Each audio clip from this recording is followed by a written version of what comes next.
The headlines. A firefighting plane crashes in Greece, killing 2 pilots, as the country's prime minister says tough days lie ahead with the wildfires. We have the latest from Greece. When we first arrived here, most of the smoke was coming from over there, but in the last few minutes, there's been a flare-up just down here. And of course, the strong wind is not only making things tougher for the people fighting the fires, but much more dangerous. China's foreign minister, who's a fierce critic of the West, has been replaced with his predecessor. We'll look into the opaque world of Beijing's leadership. And I'm Katie Silver, live here in Sydney, where I'll be bringing you the latest in all the action on day 7 of the Women's World Cup. Now, TikTok might be able to take on trends of a different kind with a move into e-commerce. The Wall Street Journal reports that the social media giant plans to sell Chinese-made goods in the United States. The publication said TikTok looked to find the success enjoyed by similar platforms like Shein and Temu. Beginning in August, according to unnamed sources, the social media platform will offer the TikTok Shopping Center, an Amazon-like marketplace which will allow users to go to one place to view and buy their goods. And TikTok, like Amazon, will act as the conduit for retailers based in China, handling all the marketing and logistics.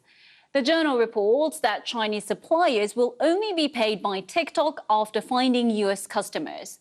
The plan is to increase the total net worth of transactions on TikTok from $5 billion last year to $20 billion this year.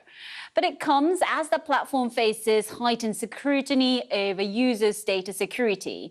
Back in April, Montana became the first US state to ban the app on personal devices, and now TikTok is fighting to prevent that becoming a US-wide reality. A US Marine who was freed from Russia in a prisoner swap is injured while fighting in Ukraine.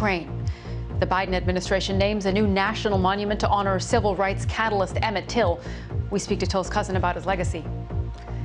Taiwan is bracing for what could be the strongest typhoon to hit the island in 4 years. The typhoon, named Doksuri, is headed towards Taiwan and the Philippines.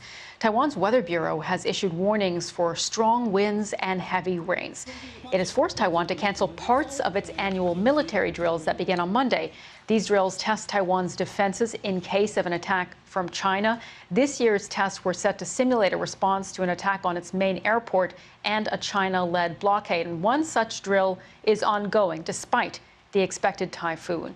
Turning now to Yemen, where an 8-year-long civil war has meant constant conflict, often leaving children in the line of fire. The UN says more than 11,000 children have been killed or seriously injured during years of war in the Arab world's poorest country, and 11 million children are in need of one or more forms of humanitarian assistance, with millions facing risk of malnourishment.